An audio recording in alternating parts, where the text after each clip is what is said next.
Ma'am, step away from the gate, now. The agent's voice sliced through the terminal's dull roar. Two 17-year-old black twin sisters, Haley and Bailey Thompson, stood frozen as airport security formed a loose circle around them. Their boarding passes trembled in their hands. "We have legitimate tickets," Haley said, her voice shaking but firm. "We've shown you everything." "These tickets are fraudulent, and you know it," Supervisor Brian Martinez snapped. He gestured dismissively at their paperwork. "How did two teenagers like you afford last-minute seats to Los Angeles? Who really paid for these?" The river of passengers slowed to a trickle, then stopped. Phones emerged, their small red lights blinking. Other travelers looked away, a mask of discomfort on their faces. Bailey felt the hot sting of humiliation as dozens of strangers watched them being treated like criminals. "Please," she whispered, her voice cracking. "We just want to get home to our mom. It's her birthday tomorrow." "Save the sob story," Martinez replied, his tone like ice. "Security, escort these girls from my gate, and someone call the police. This smells like credit card fraud." He had no idea that he wasn't just dealing with two teenagers. He was dealing with the two people who could bring the nation's air travel to a grinding halt with a single phone call. And within minutes, that's exactly what happened. Across the country, departure boards began to flash the same ominous word: delayed. That Friday morning had begun with a buzz of excitement at Whitmore Academy, one of Connecticut's most elite boarding schools. Haley and Bailey Thompson were on a secret mission. These were not typical 17-year-olds. Haley, with her perfect GPA, was already mapping out her pre-med track. Bailey had just been elected student body treasurer after leading the debate team to a state championship. But today was about something more personal. It was about surprising their mother for her 50th birthday. She thought her daughters were buried in final exams in Connecticut, unable to make it home to Los Angeles. The twins, however, had spent months orchestrating this moment. They had coordinated with family friends, planned the perfect party, and, most importantly, insisted on handling the travel arrangements themselves. Their father, a man of considerable influence, had always been overprotective. Their lives were a carefully managed sequence of private cars, security details, and special arrangements. This trip was their declaration of independence. They had deliberately booked economy seats, dressed in jeans and sweatshirts, and carried simple backpacks. They wanted to be anonymous, to prove they could navigate the world without their family name clearing the way. "This is it," Bailey had said while packing. "Our chance to prove Dad doesn't need to micromanage our entire lives." "Exactly," Haley agreed. "We handled this trip perfectly, and maybe he'll finally see us as adults." They had made a pact. No matter what happened, they would handle it themselves. No calls to their father unless it was a life-or-death emergency. They would succeed or fail on their own merits. They didn't realize their quest for normalcy would expose them to a reality their sheltered lives had never prepared them for. They didn't know their simple desire for independence would lead them to the most infuriating moment of their lives. Boarding the shuttle to Hartford Airport, their backpacks filled with their mother's favorite maple cookies, they laughed about the look on her face when they would walk through the door. They were proud and confident. As they entered the terminal, Bailey grinned at her sister. "See, no security team needed. We've got this." Haley nodded. "Mom's going to be so impressed we pulled this off all on our own." They had no idea how profoundly their definition of "on their own" was about to change. The Hartford Airport terminal was a symphony of controlled chaos. Haley and Bailey walked toward Gate B12, their faces lit with anticipation. Flight 447 to Los Angeles was scheduled to depart in 45 minutes. The gate area was a cross-section of humanity, business travelers typing furiously, families wrestling with strollers, students lost in their headphones. It was the exact scene of normal life the twins had craved. Behind the counter stood Jennifer Walsh. She was a 43-year-old gate agent wearing the expression of a woman who had reached the end of a very long rope. Her blonde hair was escaping its messy bun, and her uniform was wrinkled. The flight was overbooked, connecting passengers were delayed, and her computer system was glitching. She'd already refereed 2 arguments over seat assignments and denied boarding to a woman with an emotional support peacock. When Haley and Bailey approached with bright smiles, Walsh barely looked up. "Next," she called out, her voice flat with exhaustion. Haley stepped forward and presented their boarding passes. "Good afternoon, we're checking in for Flight 447. Something in Walsh's demeanor shifted. Perhaps it was their casual clothes, or their age, or perhaps it was an uglier unconscious bias. She took the boarding passes and stared at them for an unnaturally long time, squinting at the paper before turning to her screen with a deep frown. She muttered, just loud enough to hear. There appears to be an issue with these tickets. Bailey's stomach tightened, but she kept her voice even. An issue? We printed them from the airline's website this morning. Walsh ignored her, her fingers clicking impatiently on the keyboard. All around them, the boarding process continued unabated. A middle-aged man in a suit scanned his pass and was on the jet bridge in seconds. A young couple, no older than the twins, did the same. No one else was receiving this level of scrutiny. Haley's analytical mind began to process the discrepancy. Is there something specific we can clarify? She asked, her tone polite but firm. Walsh finally looked up, her exhaustion replaced by suspicion. These tickets show irregularities. How exactly did you purchase them? The implication was a slap in the face. Bailey felt a familiar spark of defiance, but she remembered their pact. We booked them online 3 weeks ago, she said. We can show you the confirmation email, the credit card receipt, our IDs, whatever you need. Haley was already pulling a neat folder from her backpack. She was the type to have backup plans for her backup plans. Here is our confirmation, the booking reference, the credit card statement, and our student IDs from Whitmore Academy. Walsh waved the documents away, her eyes fixed on the screen. These were purchased with a credit card that doesn't match your names. That's because our father purchased them for us, with his permission, Bailey explained, her patience fraying. We have a signed letter from him authorizing the trip. They had procured the letter weeks ago under the guise of a future school trip, another detail in their meticulous plan, but Walsh seemed determined to find a problem. Minors traveling alone require additional verification, she stated, even as other teenagers boarded without a second glance. The line behind them was growing, and the twins could feel the impatient stares of other passengers. Embarrassment began to creep in, hot and uncomfortable, but they held their ground. This was their test. We can show you our school enrollment, emergency contacts, anything, Haley offered, holding up her phone. Walsh ignored her and picked up her desk phone. I need a supervisor at B12. I have a situation. A supervisor. The word hung in the air, promising more delays, more scrutiny. But they were still handling it. They hadn't called their father.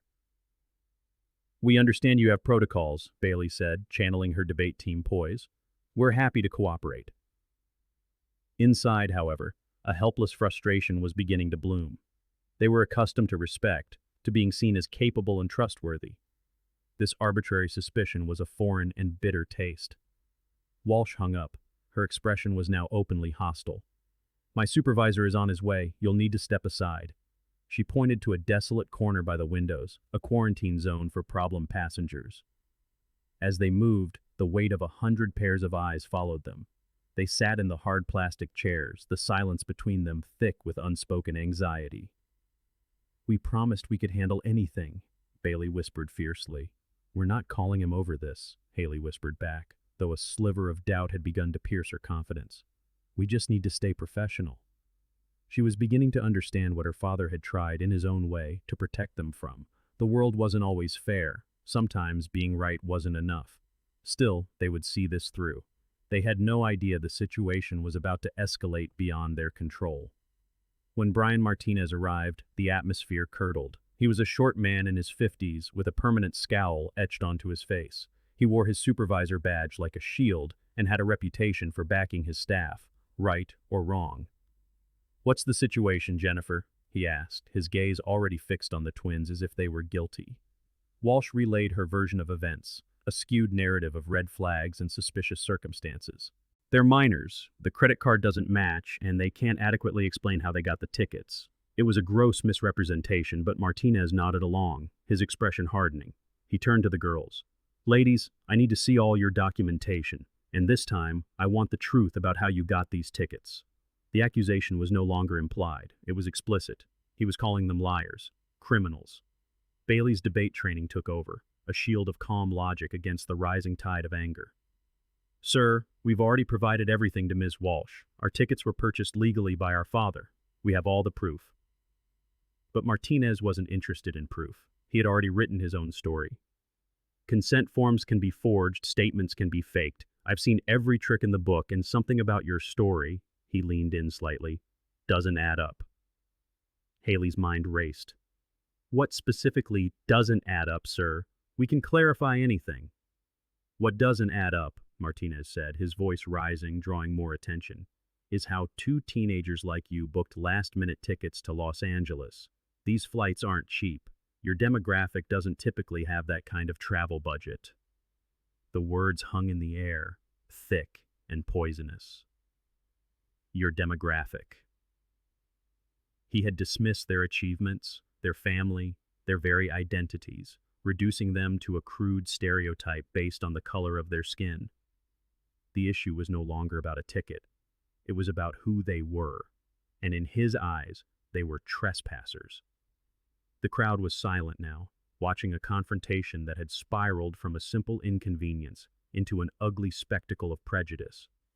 But what truly twisted the knife was the scene unfolding around them. While Haley and Bailey endured the gate agent's aggressive questioning, a steady stream of other passengers flowed past them. A group of white college students, no older than the twins, flashed their boarding passes and were waved through without a second glance. A young white couple, clearly traveling alone, breezed onto the jet bridge in under 30 seconds.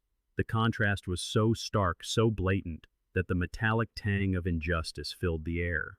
Phones began to emerge from pockets and purses. In 2025, everyone knew that a recording was sometimes the only currency that bought accountability. A middle-aged black businessman, seated near the gate, discreetly angled his phone to film. A young Latina mother, bouncing a toddler on her knee, positioned herself to capture the audio. Bailey saw the small, dark lenses aimed their way. A part of her felt a surge of relief. Proof. Someone was documenting this. But another, larger part of her cringed with a hot flush of shame. Their private humiliation was becoming public spectacle. The thought of their faces becoming fodder for viral outrage made her stomach churn. "We don't need to call anyone," Bailey whispered to her sister, though a tremor betrayed the confidence in her words. "We can handle this." Even as she said it, a war was raging inside her. Her phone was a heavy weight in her pocket, her father's number a familiar rhythm in her memory. One call would detonate this entire nightmare. A single mention of their last name, and Martinez would likely be scrambling to apologize, probably with an upgrade to first class. But that call was also an admission of defeat. It would prove they were just what he saw them as, spoiled little girls who needed daddy to fight their battles. It would mean surrendering the very independence they had fought so hard to win, and ruining the surprise they had so carefully planned. Haley was wrestling with the same demons, but her analytical mind was already calculating the fallout. "If we call him," she murmured, "he'll never trust us to travel alone again. He'll say this is proof we're not ready. It'll be back to private jets and security details for everything." This was about more than just this flight. This was about the entire trajectory of their lives as young adults. If they folded now, Richard Thompson would have all the evidence he needed that the world was too dangerous for his daughters and they might never get another chance to prove him wrong. Martinez's voice grew louder, sharper. He demanded to speak to their parents, threatening to call airport police. The murmurs in the gate area grew louder. An elderly white woman rose from her seat and approached the counter. "Excuse me," she said, her voice firm. "I have been watching this, and these young ladies have been nothing but polite. They have shown you every form of identification you've asked for. What exactly is the problem?" Martinez wheeled on her, his aggression finding a new target. "Ma'am, this is an official airline matter. Please return to your seat." She didn't move. "It concerns me when my flight is being delayed so you can harass two teenagers. This is discrimination, plain and simple." A chorus of agreement rose from the other passengers. "She's right," a young man called out. "Let them on the plane." The situation was slipping from Martinez's grasp. Instead of de-escalating, he doubled down. "Everyone return to your seats now or I will call security for crowd control." And then, he did. He snatched the gate phone and dialed. "This is Supervisor Martinez at B12. I need an officer for a passenger verification issue. It's becoming disruptive." Panic, cold and sharp, seized the twins. Security. This was no longer a customer service issue. This was official. This could mean detainment, a police record.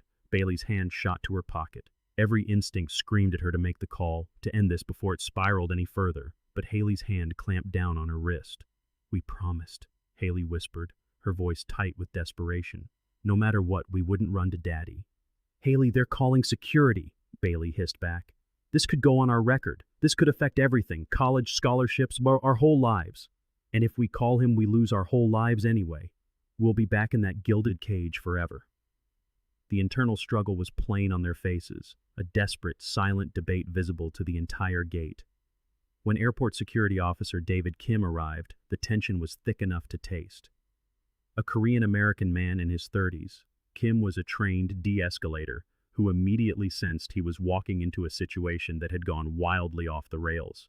He took his job seriously, but unlike Martinez, he didn't deal in assumptions. "What's the problem here?" he asked, his voice calm and even, his gaze moving from Martinez to the twins, signaling he would hear all sides. Martinez launched into a self-serving narrative, painting the girls as suspicious and uncooperative. But Kim was observing more than just his words. He saw the twins' frightened posture and the sea of phones still recording. This was their last chance. Once they involved their father, their claim to self-sufficiency would be gone forever. Bailey's finger hovered over the contact. Haley watched her, her own resolve crumbling. They thought of their mother, waiting for a surprise that might never come. They thought of the promise they'd made to each other. "We can handle this," Bailey said again, but the words were hollow. As Kim began to review their documents, they held their breath. But just as a glimmer of hope appeared, Jennifer Walsh stepped forward, her voice laced with a theatrical urgency. "Officer Kim," she announced, loud enough for everyone to hear, "I've reviewed these tickets again. I can now say definitively that they are fraudulent. These girls are attempting criminal fraud." The words landed like a physical blow. Fraud. A potential felony. This wasn't about a missed flight anymore. This was about their future. The blood drained from Haley's face. Martinez eagerly nodded. 20 years I've been doing this, officer. I can spot ticket fraud a mile away. Their story keeps changing." It was a blatant lie, but Officer Kim's expression grew serious. He had to take such an accusation seriously. "Ladies, I'm going to need you to come with me for additional questioning. We may need to detain you." Detain. The word echoed in their minds like a prison sentence. Around them, the spectacle intensified. An older black gentleman stepped forward. "Sir," he said to Kim, "I am a federal employee, and what I am witnessing looks like textbook discrimination." Martinez's face flushed with anger. "This has nothing to do with race," he snapped, even as another group of white students sauntered onto the plane without a word. Bailey's composure finally shattered. "Haley," she whispered, her voice cracking, "we have to call him. Now." Haley's stubborn pride finally gave way to the terrifying reality. "We're about to get arrested," Bailey pressed. "Mom's party is tomorrow. Our futures, gone, because we were too proud to make one phone call." The truth of it broke through. "Our independence isn't worth getting arrested for crimes we didn't commit," Haley admitted, her voice choked with defeat. "We can't handle this alone."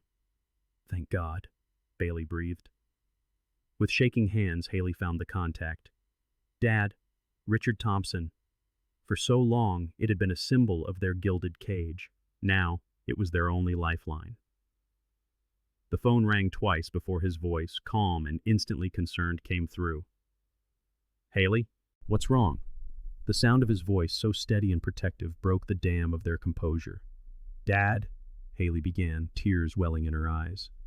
"We tried. We really did. We're at the airport, and they think our tickets are fake. They're accusing us of fraud. They're about to arrest us." There was a brief, silent pause. When he spoke again, his voice was transformed, layered with a cold, protective fury they had never heard before. "You did nothing wrong," Richard Thompson stated, his tone leaving no room for argument. "Stay calm, stay together, and do not let them separate you. This ends right now." The relief was so immense it was dizzying. He wasn't disappointed. He was on their side. "Put me on speaker," he commanded, "and hand the phone to whoever is in charge." But before they could, a strange symphony of chaos erupted around them. Officer Kim's radio crackled with an urgent command that made his face go pale. Martinez's cell phone began to shriek with a call he was clearly not expecting. Jennifer Walsh's phone buzzed, and as she answered it, she looked as if she'd seen a ghost. Her confident sneer dissolved into sheer terror. "Yes, sir," she stammered into the phone. "I understand." "No, sir, I had no idea." "Yes, sir, immediately. I'll handle it." When she hung up, her hands were trembling. But that was only the beginning. A calm, automated voice suddenly filled the terminal, overriding the ambient noise. "Ladies and gentlemen, we are currently experiencing a system-wide operational hold affecting all departures. We apologize for the inconvenience." Haley and Bailey stared at each other, a slow, dawning comprehension on their faces. All around them, departure boards began to flash the same ominous message: delayed. Every single flight, grounded. Their plea for help, a simple phone call to their father about a specific problem, had somehow triggered a cataclysm. A silent, invisible wave was now rolling through the airport, affecting not just their flight, but every flight. It was a disruption that was costing the airline a fortune and stranding thousands of travelers. As they watched Jennifer Walsh making one frantic call after another, and saw Brian Martinez receiving what were clearly grave instructions from his superiors, a profound realization began to dawn on the twins. Their father's influence, it seemed, was a force of nature they had never truly understood. Their simple request for help had just set in motion a chain of events that would change everything. For hours, the twins had fought to prove they could navigate the world on their own. Now, in less than 5 minutes, their father was about to demonstrate the staggering power he wielded to reshape that very world when his daughters were in danger. What followed felt like a scene from a blockbuster film, except it was terrifyingly real, unfolding before dozens of passengers who were capturing every moment on their phones. Within 20 minutes of that call, a convoy of 3 black SUVs swept up to the terminal entrance with a silent, coordinated precision that spoke of practiced emergency responses. Airport security scrambled to redirect traffic, and it became instantly clear that whoever was arriving possessed the kind of authority that could bend the operations of an entire airport to their will. Richard Thompson emerged from the lead vehicle. The moment he stepped out, an unspoken message rippled through the onlookers. This was a man who commanded respect as a simple fact of his existence. He was tall and distinguished, dressed in an impeccably tailored suit that likely cost more than a monthly salary. He moved with the confident authority born from years of making decisions that affected thousands of lives. But it wasn't his wealth or his power that silenced the crowd. It was the controlled fury burning in his eyes. This was not a businessman dealing with an inconvenience. This was a father whose children had been threatened, and who was visibly fighting to contain his rage long enough to act.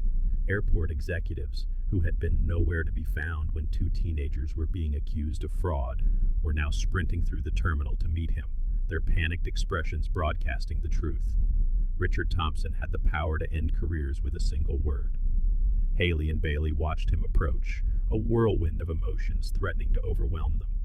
There was the profound relief that their nightmare was ending, the sharp sting of embarrassment that their experiment in independence had failed so spectacularly, and an overwhelming love for the man who had dropped everything to rescue them. And beneath it all, a small, bitter flicker of shame that they had needed rescuing at all. Richard walked directly to his daughters, cutting through the crowd of fawning officials and anxious airline staff as if they were invisible. "Are you hurt?" he asked, his voice low and urgent. His hands gently checked their faces and arms, searching for any sign of physical injury. "Did anyone touch you? Did anyone threaten you?" "We're okay, Dad," Haley managed, her voice still trembling from the hours of stress. "They didn't hurt us, but they were going to have us arrested." That was when Richard Thompson turned. He faced Jennifer Walsh, Brian Martinez, and Officer Kim with an expression so cold that several nearby passengers instinctively took a step back. When he spoke, the controlled quiet of his voice was more terrifying than any shout could ever be. "I am Richard Thompson," he said, CEO of Aero Global Industries. The words landed with the force of a physical blow. The impact was immediate and devastating. Aero Global Industries wasn't just an airline. It was the parent company that owned this airline, a dozen other major carriers, several airport management firms, and a massive portion of the aviation industry's infrastructure. Jennifer Walsh had just spent hours harassing the CEO's daughters. Brian Martinez had just threatened to arrest his boss's children. They had both, in the most public way imaginable, committed career suicide. The color drained from Walsh's face as the full weight of her actions crushed her. Martinez looked as if he might collapse. Even Officer Kim, who had been trying to de-escalate the situation, understood that he was now a witness to a blatant act of discrimination involving one of the most powerful men in the country. "You nearly had my daughters arrested," Richard continued, his voice dropping to a dangerous whisper.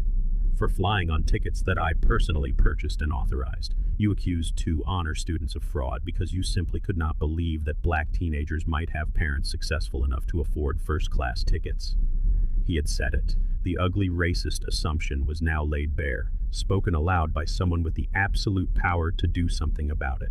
There was no hiding behind corporate policy or security procedures now. Everyone present saw the situation for exactly what it was. Richard turned back to his daughters, and the fury in his face dissolved, replaced by an expression of immense pride. "You tried to handle this yourselves, and you should never have been put in this position. You acted with dignity and grace in the face of blatant discrimination, and I am so proud of how you represented our family and your own character." Those words meant more to the twins than anything else that had happened. Their father wasn't angry that they had called him. He wasn't disappointed that they had failed. He was proud of them, proud that they had maintained their composure under fire and treated their accusers with a respect they had not been shown in return. But Richard wasn't finished. He turned back to the airline staff, his eyes now holding the cold, implacable fury of an executive about to dismantle a life's work. "My daughters showed you more grace and patience than you deserved," he stated.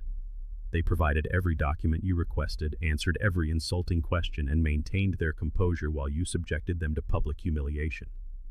Then, with a chilling calm, Richard made a decision that would send shockwaves through the entire industry, a decision that would cost millions, but one he deemed necessary. "Every flight operated by Aero Global Industries and its subsidiaries is grounded, effective immediately." He raised his phone, his thumb hovering over the screen. "No aircraft moves until every single employee has completed mandatory anti-discrimination training, and until we have new policies in place to ensure this never happens to anyone's children ever again." The executives paled, their minds frantically trying to calculate the cost.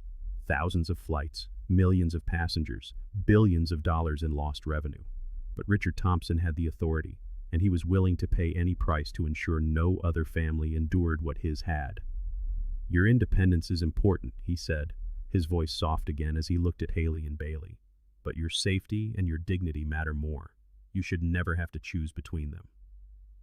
The consequences were swift and brutally efficient. Jennifer Walsh was terminated on the spot, her badge confiscated as a security guard escorted her from the premises. Brian Martinez was demoted to the baggage handling crew, his future hanging by the thread of mandatory retraining and probation. Corporate legal teams were already descending, reviewing the incident and calculating settlements. And Officer Kim, commended for his restraint in an impossible situation, was offered a senior position in Aero Global's corporate security division with a significant salary increase. Later, away from the cameras and the gawking crowd, the most important conversation took place. "Calling for help isn't a weakness," Richard told his daughters gently. "It's a form of strength. True independence isn't about handling everything alone. It's about having the wisdom to know when you need support from the people who love you." Haley looked at her father, seeing him in a new light. "We just wanted to prove we could handle things on our own," she admitted. "You proved something much more important," Richard replied. "You proved that when faced with injustice, you can keep your dignity, treat others with respect, and make good decisions under pressure. In the real world, that is what matters most." Tears welled in Bailey's eyes. "So you're not disappointed in us?" "I am disappointed that we live in a world where you have to face this," Richard said, his voice thick with emotion. "But I could not be more proud of the fact that when you did face it, you handled it with more maturity and grace than the adults who were paid to know better. That is the only kind of independence that truly matters." The story, captured on dozens of phones, went viral within hours. The hashtag #AirportDiscrimination trended globally, prompting thousands of other families to share similar stories. The incident led to congressional hearings and sweeping policy changes across the aviation industry. But for Haley and Bailey, the most important outcome was far more personal. They finally made it to Los Angeles, not on their original flight but on their father's private jet, arriving just in time for their mother's surprise party. Sarah Thompson's joy at seeing them was magnified when she learned what they had endured. "I raised brave, dignified young women," she said, holding them close, "and I married a man who will move heaven and earth to protect his family." The party became a celebration not just of a birthday but of a family that had been tested and had emerged stronger with a new understanding of the balance between independence and support. 6 months later, Haley and Bailey graduated with full scholarships, armed with a profound understanding of both the world's injustices and their own inner strength. They had learned that true independence wasn't about facing every battle alone. It was about having the wisdom to know when to call for reinforcements. Their father's actions that day had cost an industry hundreds of millions of dollars, but he would always consider it the best investment he ever made. It had protected his daughters, and in doing so, had made the world a little safer for countless others. The Thompson family had learned that self-reliance and family are not opposing forces, but two sides of the same coin, each making the other stronger, and that sometimes the most independent thing you can do is ask for help.